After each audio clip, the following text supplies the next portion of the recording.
Traveling the Vortex.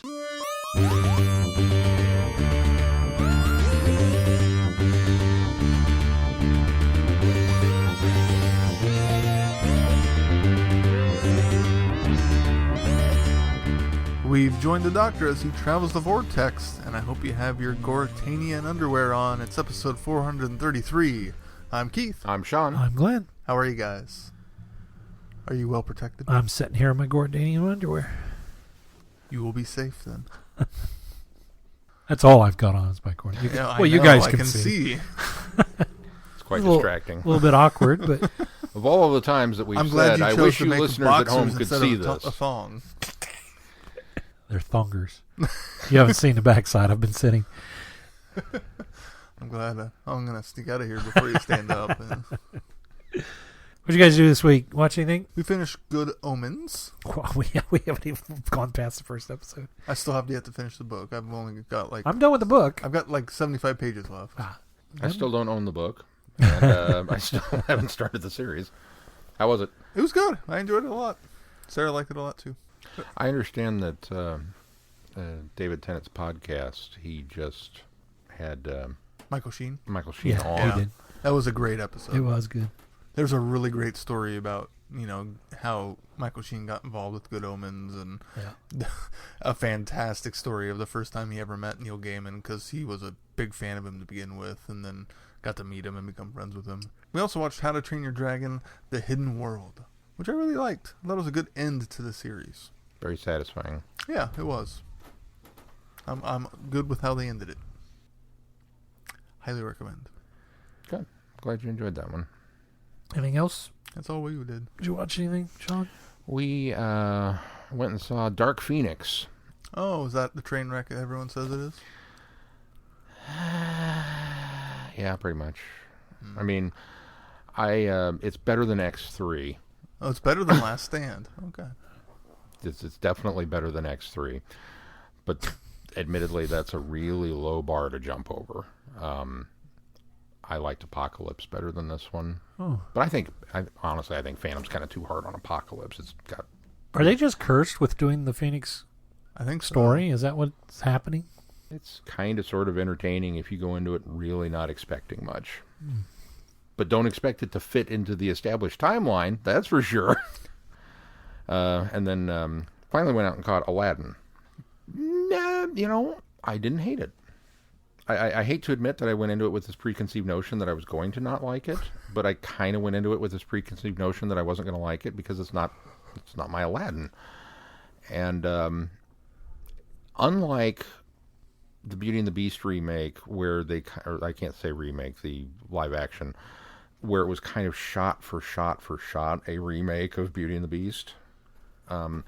This one wasn't. They kind of, here's an iconic moment, and you go, oh, there's that. But the rest of it, they kind of did their own thing.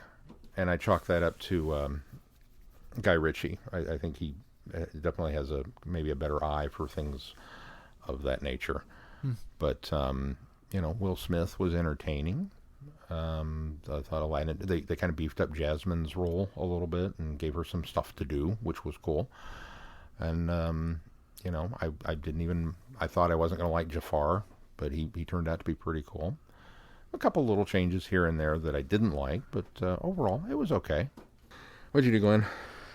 I didn't really watch anything. We were flipping through on the Apple TV, and I was just looking to see what the trending movies were, and Ghostbusters popped up, and Ghostbusters 2 side by side. And I thought, a lot of people are downloading Ghostbusters suddenly, so, well, what the heck? So I thought maybe it's cheap. Well, sure enough, it was only $5 for the digital copy for each one. And I thought, well, for $5, I'll buy those digitally. So I bought them, and then Mason goes, oh, you bought Ghostbusters? I said, yeah, because I don't own them on Blu-ray. I just have the DVDs. And I thought, well, that'll be a little bit of an upgrade. And he goes, oh, are we going to watch them? And I said, well, we can watch Ghost. I said, I only want to watch one tonight. This was Saturday night. I said, I only want to watch one. We fired up Ghostbusters, and Holly and Caitlin both sat down and was like, oh, we're watching Ghostbusters. So we watched Ghostbusters, and I didn't think anything about it. And then later that night, I got online and found out that we watched it on the 35th anniversary of Ghostbusters, which was Saturday. And I thought, oh, well, no wonder they were trending. And it wasn't. on sale. It wasn't Yeah. because they were cheap. It was because everybody was watching it. The geeks were out. And I thought, oh wow, well, that was kind of a nice bit of serendipity. So that's how we watched the 35th anniversary of Ghostbusters on the 35th anniversary of Ghostbusters. Nice. All right, well, what do we got in news? Well, BBC have announced a new animated release, The Faceless Ones. The day after we recorded. We even moved our recording dates, and they're still sticking it to us. We're going to start placing bets on what tomorrow's announcement will be. Well, this is not one I would have ever put money on. Yeah, that's true. Came out of the blue. 2020. There's not a specific release date that I can see, but they have not reanimated, they have animated. Now, is that remastered, or did they actually go back and do They've reanimated. They've brought it back from the dead. Essentially. Yeah, The Faceless Ones, all 6 parts animation. It's a bold move. Yeah. Now, this is not one that I'm familiar with, so it was kind of... I didn't think they'd do it just because it was 6 parts. Yeah, that was a shock to me. Kind of surprised by that, too. But, Glenn, correct me if I'm wrong, this is something to do with shapeshifters? This is the one I know the most little about because I haven't even watched the recon. And this is probably one of the few recons I have left to watch, so I haven't even watched the recon of this. So Glenn doesn't know either? I do not. Well, then I guess we'll find out. It's set in 66. I remember whatever description I read of it made me think, oh, well, that actually does kind of make sense for an animation because they could do this with it, you know? But here's the other thing that kind of makes sense for it is it's the next one after the Macro Terror. Yeah. So with the success of the Macro Terror and the sales, people would want to see the next story. Who knows? It's not available here. Well, that's what this article is reporting, that there Oh. were successful sales of the Macro Terror. In the UK. Yes. so what's... Actually, we got the DVD here. We just haven't got the Blu-ray. No, we No, haven't. it's even- coming- it's we don't coming. even have It's the coming in DVD October. yet. Yeah. October. And there's no guarantee on the Blu-ray. We're getting the DVD No. for sure in October. What else is in that season? Let me pull that back up. Just because I'm curious to know now. Okay, so could we make a fairly intelligent, educated guess? That Next after this would be Evil of the Daleks. I don't know if that's the same season though. if they're planning on doing a Trout and Blu-ray box set, maybe that's... Well, they could easily do one that has fewer missing, though, than that. Yeah, you think because they do one of Evil's the later missing, ones. Faceless is missing, Macra's missing. So it's part of season 4. Let me get which starts with the Smugglers Which is missing. and goes to Evil of the Daleks. Which is missing. So we still have the Highlanders and the Smugglers that have not had a release so far. It would be weird for them to do that one. Those are the only two. Sort of but makes they could me do wonder. the first Sort of season makes of Patrick. Sort of makes me wonder if they're doing a season that they're animating a season that they think is way down the road, and they will release a season that there's enough of Patrick to do a season box set. That Yeah. it does exist is what it seems to me. Because one of Because the... as we discussed they might be- previously, we don't think they'll probably do true seasons Right. Well, no. because there's overlap there, obviously. Oh, I see what you're saying. The Smugglers Yeah. and 10th Planet overlapping with Right. William No, Hartnell. you're right. You're right. And if you take those two out, the only other one that hasn't been released is the Highlanders. Right. And I just don't see them animating that. I mean, maybe eventually, since they're doing some of these, but I would see Evil of the Daleks before I would see Highlander. oh, most I'm kind definitely. of surprised we were yeah. seeing the Faceless Ones before Evil of the Daleks. Doesn't one of those Well, stories exist? it One makes of those me- episodes? I think you're right, but it makes me wonder if they're Just going in order. going in order now. So Well, but they're also kind of jumping around a little bit because they did shot it. maybe previously. there's an arc between Macroterra and Evil of the Daleks that they felt like was a good place to keep pace and just do all 3 of those in a row. There's a companion handoff. I know that.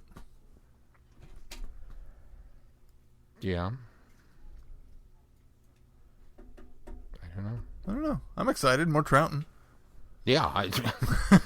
Any excuse. There's a companion. Oh, in Not Tell Evil. In the Faceless ones. That's a departure story. Yeah, but... And then the new one comes out. Okay, I got you. Yeah. The handoff is between. Between the two. Yeah. Got you. Saying vaguely to avoid spoilers like nobody might from a 1967 story. Well, it's new to us. Ben and Polly leave, and Victoria arrives. There you go. Spoiled it. Jeez, Glenn. Well, that's it for news. Wow. That's some big news, though. That's some big news. That's some big news. All right, well, Sean, what we got at feedback? Feedback, we have a very nice piece from Jamie. As soon as my screen wakes up. Jamie writes, "Hi there, Vortexers. Been a long time since I've used that opening. How is everyone? I'm actually looking forward to this feedback because, for once, your coverage and my listening have converged. I'll get more to that in the episode comments, but my listening of Loup-Garou, pronounced Loup-Garou, for those who just barely passed French 1, because I think back in the day we pronounced it Lupus-Garou, for my Big Finish reviews. We did not. We didn't? Nope. I'm pretty sure I did. I was adamant of saying Loup-Garou. Because I went and looked it up before we recorded that's what sure. it was. My listening and your review coverage have intersected. Agreeing on your comments on not living up to potential. As I said in my second round of Big Finish reviews and my comments on the infamous Minuet in Hell, I read the summary found in the Big Finish Companion Volume 1 for this story. It's not that bad of an idea. The way the plot summary is written makes it sound like something interesting that I'd like to listen to.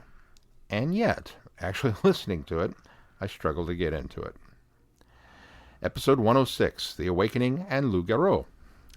Short news and week that was sections this episode. On the other hand, love the flash feedback jingle. That was awesome. Definitely something for an epiversary. Sorry, Sean, but I think you're alone in seeing other doctors in the Snowmen opening credits. Just looked them over and saw nothing except Matt Smith. Sorry. Now they're there. That's the hill I'll die on. It'll be a lonely mountain. This talk about language classes brought up German. No, I don't speak the language. However, did you know that the first 3 10th Doctor audio stories from Big Finish were re-released in German? I did not know that. I've seen The Awakening, but it's been ages, and I don't remember it. I remember the Malice, or whatever it's called, looking a bit fake with that monstrous grin. But that's about it. I'd like to mention Tegan and Turlough. I don't mind Tegan. Most people seem not to like her because she's shrill and pushy and doesn't want to be there. Now, maybe it's because I haven't seen any of her TV appearances recently, and I've only heard her in Big Finish, but I just don't mind her. She's not one of my favorite companions, but she's not terrible. Turlough is this mysterious alien masquerading as a schoolboy, and I rather like Turlough. His audio adventures, both solo and with other companions, have really improved his character. He's a different kind of companion, and I think that's to his benefit. Loup-Garou, as a Doctor Who story, I enjoyed it. It's kind of middle of the road. I don't hate it. It's not a huge favorite of mine. As to Rose's accent, I really didn't think it was Brazilian, but I also didn't think it was Midwestern Southern USA. I didn't mind it. It wasn't Minuet and Hell level bad. As I said in my review, I'm not a fan of the werewolf, zombie, vampire, etc. genre. But that said, I thought this story did werewolves well. I also really enjoyed Tooth and Claw in Series 2. As to the ending with Ileana, she never went into the TARDIS. After Stubby. Say it Frenchly. It's been long enough that I don't remember this story. After he's defeated, the TARDIS lands. The Doctor has a final goodbye with Ileana while Turlough looks on in confusion. Episode 107, The Beginnings of the Divergent Universe arc. Now, to be fair, it has been a while since I've listened to any of these. I remember this feeling like a missed opportunity that, though it had some good entries, didn't live up to its potential. The return of Doctor Who to TV in 2005 cut it short, and they took some of the unmade entries and made them after the arc, but placed them in the primary universe. And then some of the entries that were in the arc felt like they could have fit in our universe anyway. It was a bold experiment for which I applaud Big Finish for trying. I just don't think it was successful. I think of it as the lowest point in the Eighth Doctor audio timeline. I do happen to like the Curl Up and Die Salon name, having only seen it in the Blues Brothers, as Carrie Fisher's bass. It doesn't feel old to me. I enjoyed the Bohemian feedback jingle, although Flash is still better. Scherzo. I remember enjoying it, but then again, I usually enjoy Rob Sherman's work. As a refresher, he wrote Holy Terror, The Chimes of Midnight, and Jubilee, as well as Dalek for TV. He talked about the Zagreus anti-time thread that didn't seem to go anywhere, and the Sound Creature. They did at least get some payoff in the 3-disc finale for the arc The Next Life. I remember it being long and semi-confusing, not as much as Zagreus though, with lots of guest stars and world building, but I'll get to that when you do. Creed of the Corpsman. Croman, not Corman. And I realized I was doing that when I read his review earlier, and I went, I've mispronounced that stupid name this entire time. I don't know why. I've flipped the O and the R. Croman. So it's Corman, like Harvey. Maybe not. I don't remember this one much. I recall a little of the plot of Kariz. Again, some of his backstory comes into play in The Next Life. Didn't hate it, but at the moment it seems unmemorable. Moving right along to episode 108. I enjoyed Nightmare in Eden. It was a nice, self-contained anti-drug story.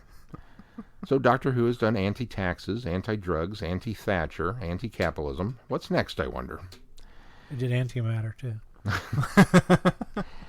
Anyway, the one thing about this that you didn't comment on that I expected you to was Trist's accent. I kind of like it. It's different. It fits well with his groovy hippie feel. The One Doctor. This was Big Finish's first Christmas special.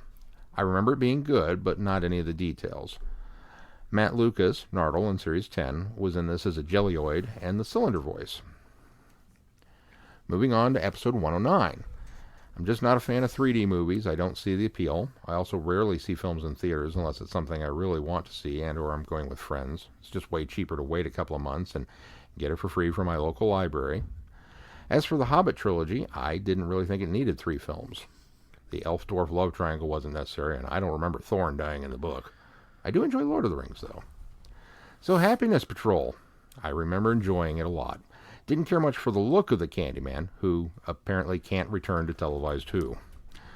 I remember reading and hearing on special features that this whole thing was very anti-Margaret Thatcher, and that Helen A in particular was supposed to represent her. Of course, unfortunately, I didn't know enough about that period in British history, or about Thatcher in particular, to know if they did particularly well in that.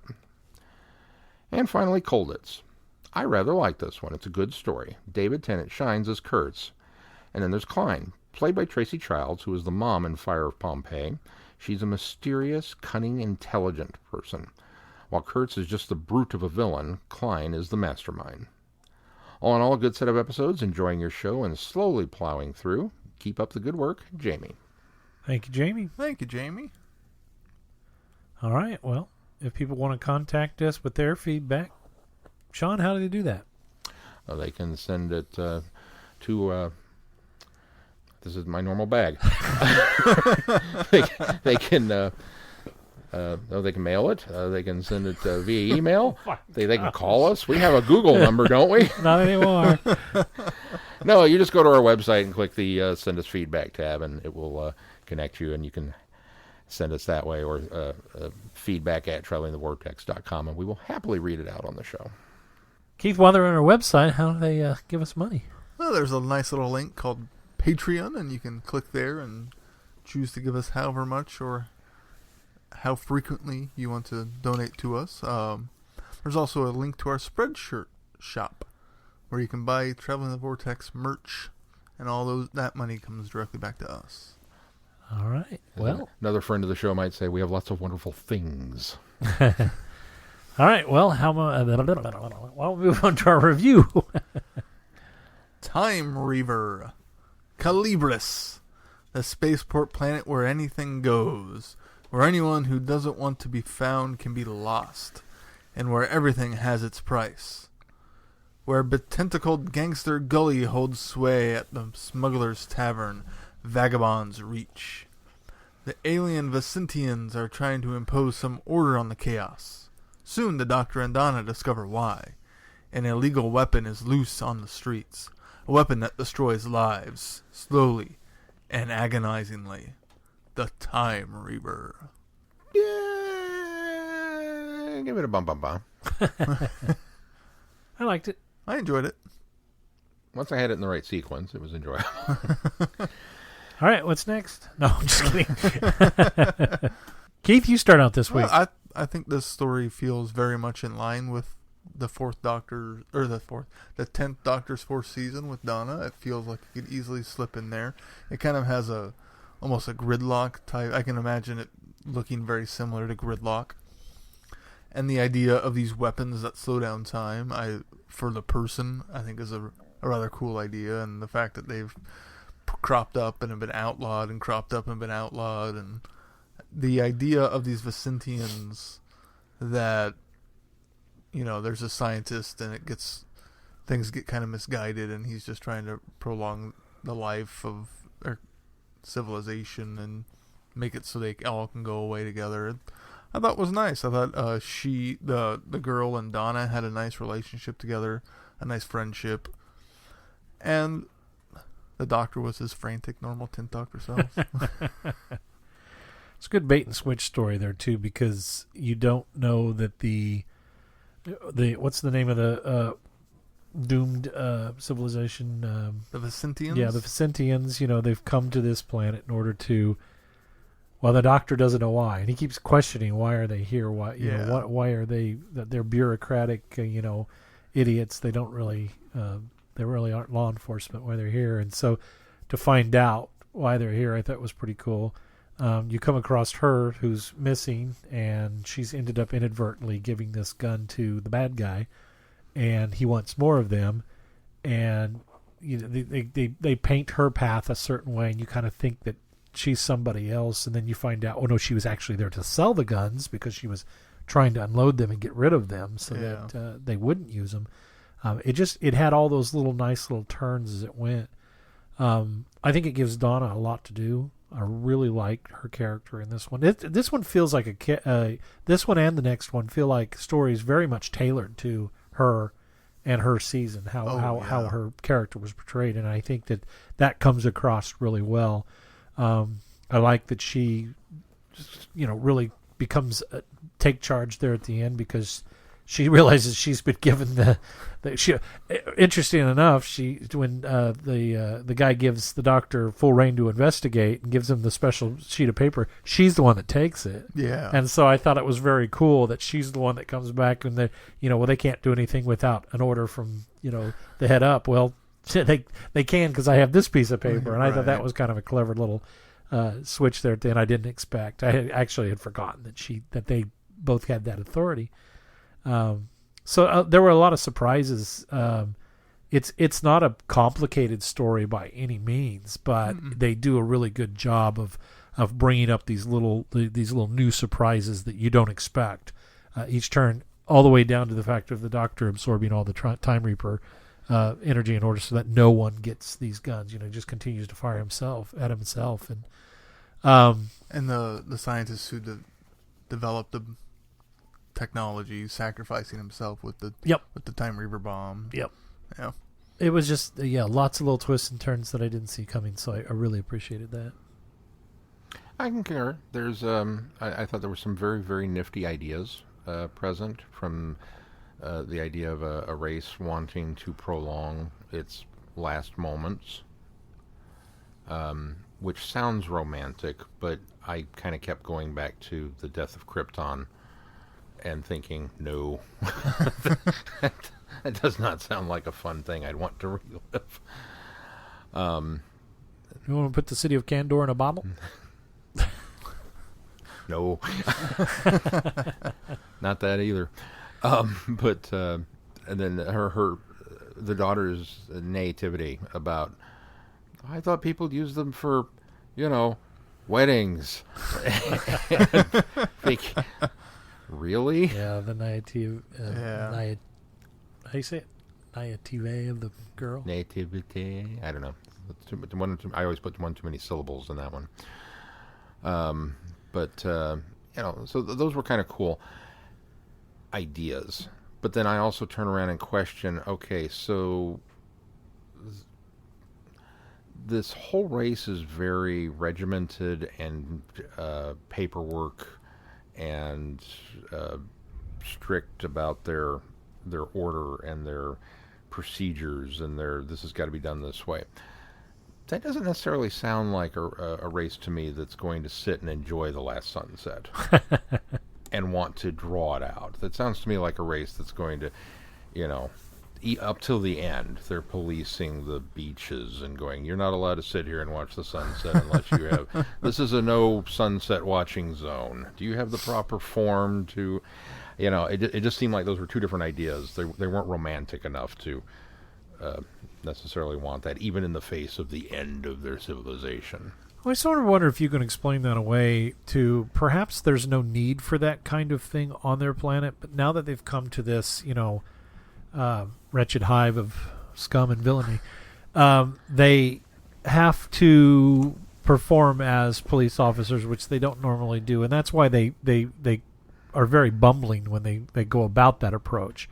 And so I wonder if maybe that was more out of a necessity, that on their planet, everybody just kind of obeys the rules, so there's no having to be real staunch and stringent about something. You don't have to go through the paperwork, but because they're such a structured, orderly society, when they go somewhere else that requires them to bring order to the place, that's why they get very bogged down on all the bureaucracy. That could be. I don't imagine there's a lot of crime or walking on the grass on their home because planet. they're also not very good at enforcing the things that they're being very bureaucratic about. And they'll say, well, you can't do that, this or this, and they're very easily talked out of whatever they're trying to enforce. So I thought, maybe perhaps that's why. Well, and the daughter mentions that they've kind of got that hive mind mentality, that they're all linked. But then that kind of broke because it was like, well, then how did she wind up getting the gumption to break away to begin with? And I want to see the world and get out under the... But she didn't. That was a guy's. She had all intended about going back to the planet, and that's why at the end she decides to go back to the planet, because I don't think she ever she left out of necessity of unloading these guns is what she did. I don't think she had any. I think that was a ruse, that I was going out to see the world, because she's lying to Donna and the doctor at the very beginning, because she doesn't want them to know that she actually is the arms dealer that everybody's looking for. Yeah, that's true. Okay. So all that was cool. There's some brilliantly fun moments with Donna looking through the wardrobe and finding nothing but pirate winch outfits. And my God, I could see the expression on Tennant's face. Why is everything... What the... Oh, yeah, that one is a bit winchy. Just so well written for the pair of them. Yes. Yeah. And it was just, I don't know, it was just fun to hear Tennant again. I think that was probably a large part of my enjoyment from it. I blame you, Glenn, for this, because I cringed a little bit when the bad guy showed up and Gully was an octopus. Which I don't know why. It's just, it's a tentacled creature I had zero problems with. But the moment they said octopus... Well, but... the thing that I can excuse for that, in audio, I'm much more forgiving in the sense that, number one, I don't have to see it. But number two, somebody like Donna, who's a bit fish out of water, and she's never seen extraterrestrials, every time she encounters something, she has to put what she can most closely identify it as, and she's the one that calls it an octopus. Yeah. In context. So I think that's what she's doing, is she's rationalizing the most familiar thing to her in her limited visualization or mind. I don't want to say limited in mind. I'm not saying she's simple-minded, but in her limited capacity for understanding these kind of things that are very foreign to her. That's why she says octopus, because it has tentacles, so the closest thing she can think of. So I don't imagine a giant octopus. I imagine a large, hopefully cleverly created, thing that just maybe slightly resembles an octopus, as opposed to a Jadoon that looks exactly like a rhinoceros. So that there I can kind of be Although forgiven. this thing obviously had suckers, but the suckers could be removed or something. I don't know, they seem to play kind of fast and loose with what Gully could actually do. I don't remember the reference they to the talked suckers about, being removed. well, they talked about how it touched the backpack and then the backpack was then stuck to them. I just got the impression it was whatever he secreted onto the backpack. guess So it I could don't be think that. it was these suckers. That I thought it was some sort of goo that he Mucus. secreted to him. Yeah. Overall, he was a little too over the top, in my opinion. I don't know. I think that this story didn't take itself too seriously, so I think having a over the top, maybe campy villain was actually okay, in my opinion. I, in a way, almost think they didn't go campy enough. I think we had a very interesting... The story and the setting almost feel like they didn't match up terribly well. Because the story with the Time Reaver, and the Time Reaver is a fantastic idea. I mean, what a terrifying weapon that is. Yeah. But then we've got this, this hive of scum and villainy, this terrible port of call where anything can happen. But we've really played up the swashbuckling buccaneer angle. And we've specifically said pirates. And now we've got this guy who's very larger than life. And I kind of almost wish they would have... That almost feels like two different stories. Like, I wanted the really over-the-top fun pirate adventure, and then I wanted a different story that was, let's deal with the gun smuggler and the Time Reaver weapons and maybe put it somewhere else. I don't know. It wasn't a big thing. It wasn't enough to take me out of it and make me not enjoy the story. But, yeah, I can see where Gully was borderline on that. Not sure which way they wanted to play him, almost. Anything else on this one? I didn't realize that the guy who played Cora's father, Roan, is Terry Malloy. Oh, is that right? Yeah. Yeah. I did not pick up on that. Very cool. I did not hear that when listening to it. And, of course, Dan Starkey was in there, too. Yes. All right, well, let's move on to the next one. Death and the Queen. Donna Noble has never been lucky in love. So when one day her prince does come, she is thrilled to have the wedding of all weddings to look forward to. Though the doctor isn't holding his breath for an invitation, and her future mother-in-law is certainly not amused. But on the big day itself, Donna finds her castle under siege from the darkest of forces, marching at the head of a skeleton army. When it looks like even the doctor can't save the day, what will Queen Donna do to save her people from death itself? Bum, bum, bum. I enjoyed this one too. This one tonally much more felt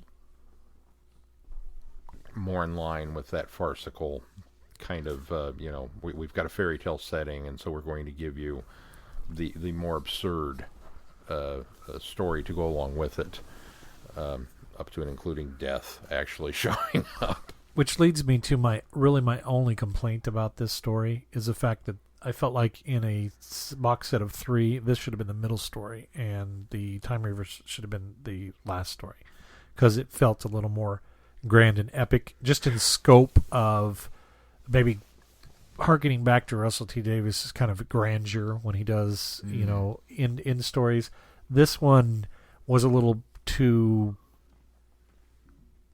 jaunty and fun. Now it gets serious and heavy at the end, but it just for at least the first 2/3 of the story, I kept thinking, "Ooh, I really feel like this should have been a middle story." But that's really it's for me. Its biggest strike against it is just felt placed wrong in those now again. I listened to all 3 of these together the first time, and so this time it was really just comparing 2, but. It really kind of felt like it should have been placed between, what was the first story that we did with the... Technophobia. Yeah, Technophobia. It really felt like it should have been placed between Technophobia, but that's just my own preference. So It's good. It's enjoyable. This one really plays to Donna's character in the sense that, she wants that fairy tale. She so badly wants to be queen. The Doctor going along with it, I thought was interesting, although all the time popping in and interrupting all of their little romantic interludes with, but I'm not sure why I've never heard of this play. I thought that was really cleverly done.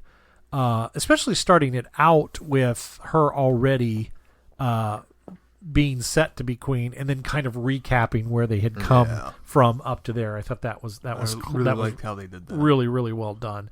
What it did is it really allowed them to get through the courtship phase without it being unbelievable that she would just suddenly fall for some guy and run off and be married.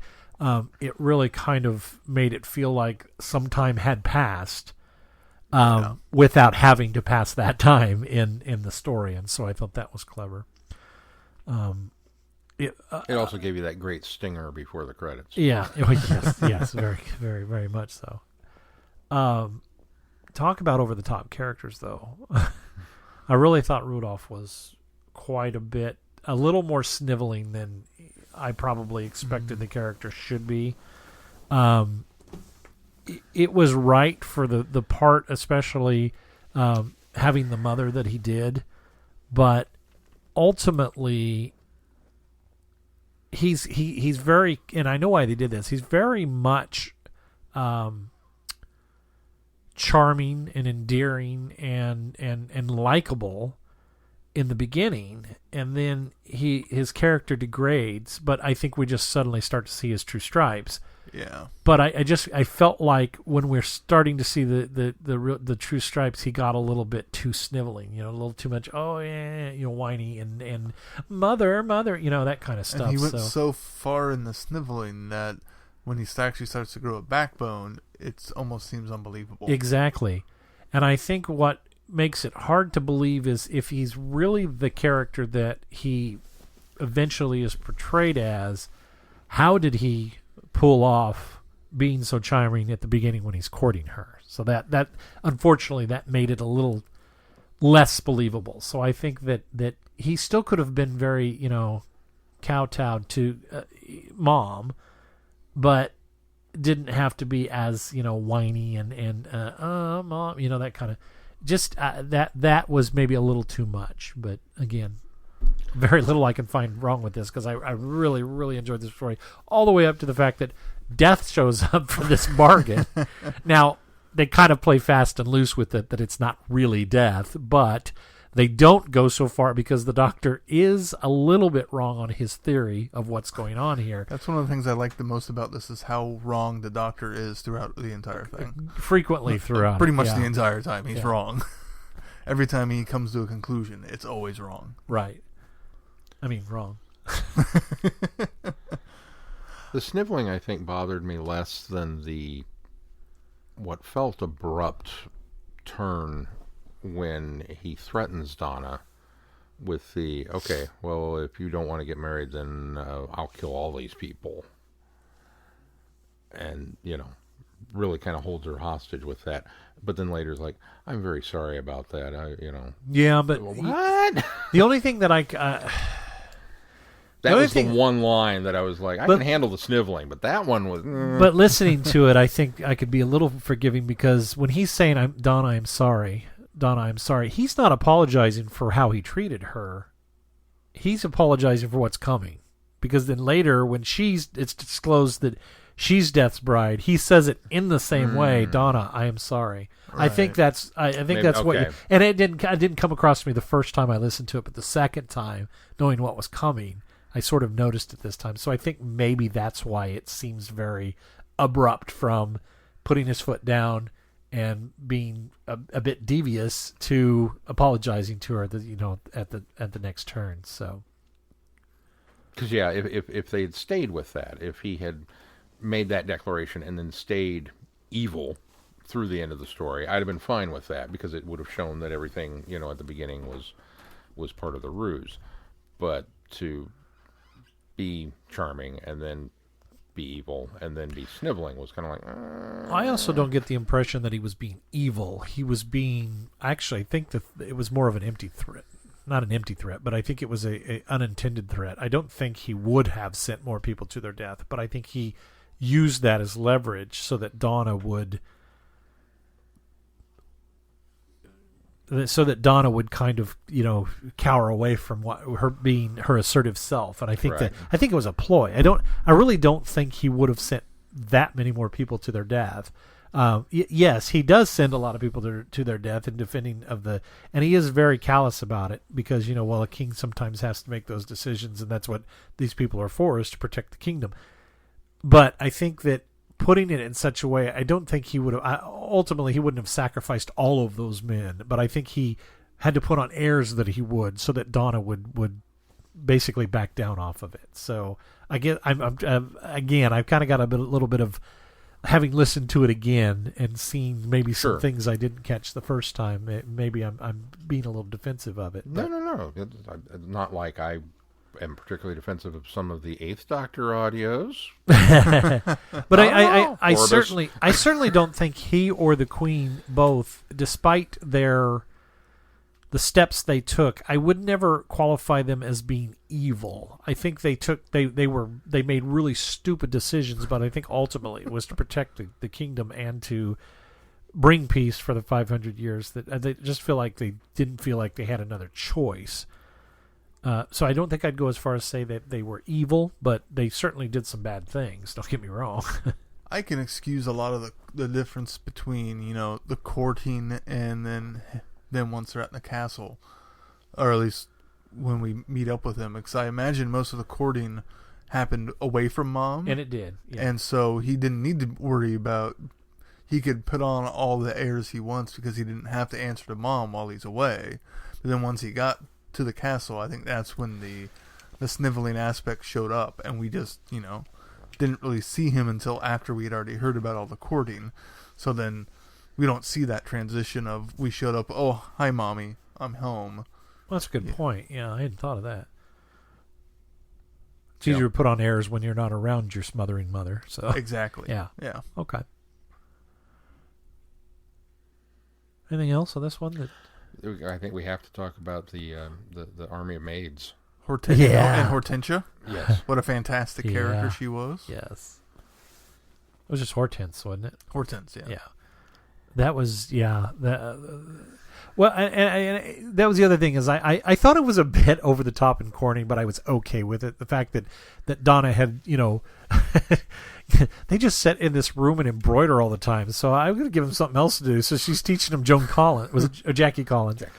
She's teaching them to read Jackie Collins and kind of being self-educated, which that's totally something Donna would do. And the other option, she said, well, the other option was Confessions of a Shopaholic. So she felt like that would be out of place in this time. But down to the fact that she really has changed the maids in such a way that I felt they could be capable of doing what they did. And Hortense being, down to the fact that, they knew that the emblem and the saying on the banners would keep them out, and so putting those on the sheets as protection, that was very forward thinking. And at first I thought maybe Donna had come up with that ideas, but I think that handmaidens really were the orchestrators of that, and Donna just kind of directed it in a way. So I thought that was clever. I also thought it was very clever that they had put, for good luck, that emblem on her undergarments. Yeah. And right down to the point that they had talked about they wear one of the little bracelets as protection and good luck for just the cleverness of that small device being kind of the kryptonite, I thought was really cool, and I enjoyed that a lot. Yeah, I agree.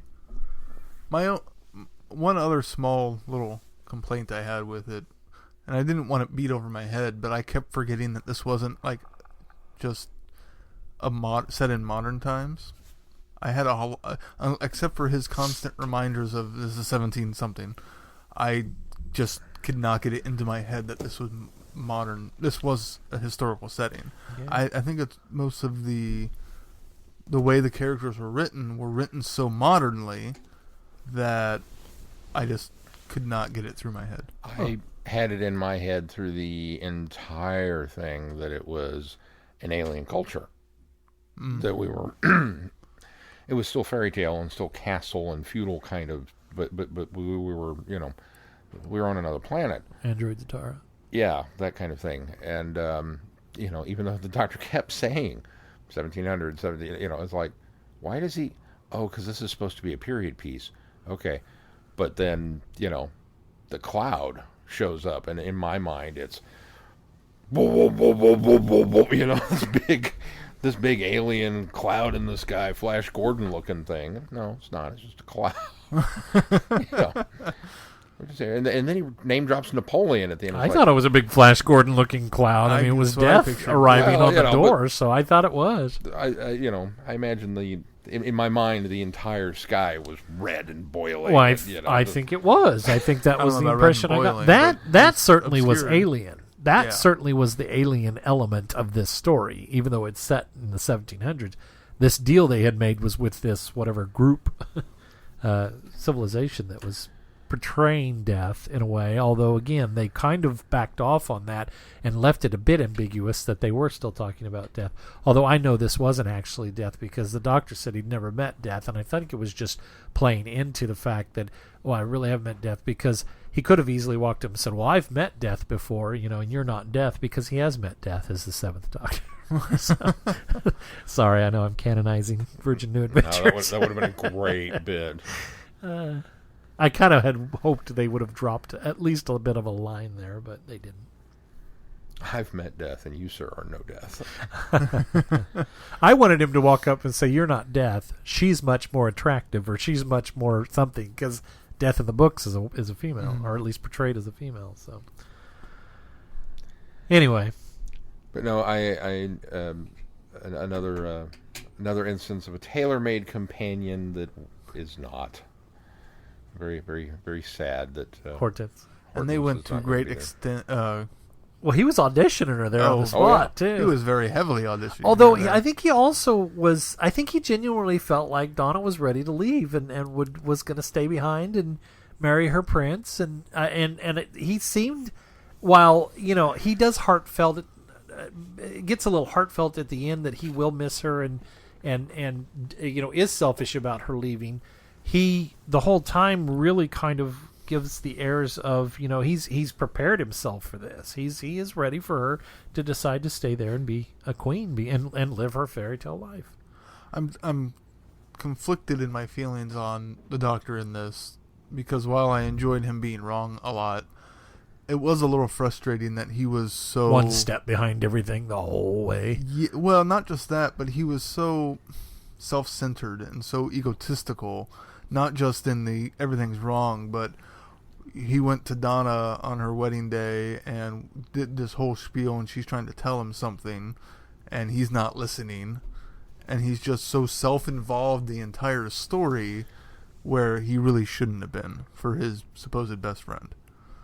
But on the other hand, the performance is so enjoyable that it's almost forgiving, and the fact that it's you could see it as another stepping stone in the building towards Time Lord Victorious. Mm-hmm. Yeah. So there's while it was frustrating to listen to, I think I see what they're trying to do here. There's enough mental retconning going on that. Yeah. Right. No, because we know where it's going. Right. That was a good speech too. I always think I'm prepared for it, and then you all leave, and I'm not. Metal Dog even left me twice. Anything else on this story we should discuss before we close this show out? They're doing good stuff with the 10th Doctor. They really are. I'm excited for us to get to the... we haven't listened to the stuff with Rose yet. Yeah. Well, I mean, you and I have heard them, but... And then another series with Donna. Yep. Coming out. Which just released not too long ago. Yeah, right? just a couple days ago. Last month, I think. Last month, yeah. All right, well, Sean, what do we got coming up on the schedule? Well, coming up on the schedule. Next week, we will be covering yet more Big Finish. If I can find it. Going into... I don't think we are. Is it not Big Finish next week? I thought it was. Oh, no, it's Shada. It is Shada. Yeah, we're covering Shada next week. Yeah, you're right. So we'll be doing the new animated version of Shada. And have we any news on Ian Levine's? We have access to We it. have access to that? Yeah. Okay, cool. I need to add that to my. Not a lot of people do, but we have access to Need to add that to my list of things that I need to do this week. So we will be covering that because we haven't talked about Shada enough. And then the following week is back to Lethbridge Stewart and the Danger Men. Yes. With the Laughing Gnome, Nick Walters. Very good. And then some Big Finish, I think, after that. Yes. We got more Big Finish on the... I knew there was more Diary Big of Finish River in there Song somewhere. After that. Yeah. Got some Diary River Song coming up. Yeah. All right, very good. Well, anything else before we close the show out? All right. Well, if that's going to do it for this time, until next time, I'm Glenn. I'm Sean. Now I'm Keith. Cheers. Good night, everybody. Be seeing you. Thanks for listening. You have been listening to Traveling the Vortex. Doctor Who and all of its associated programs are owned and trademarked by the BBC. No infringement is intended or implied.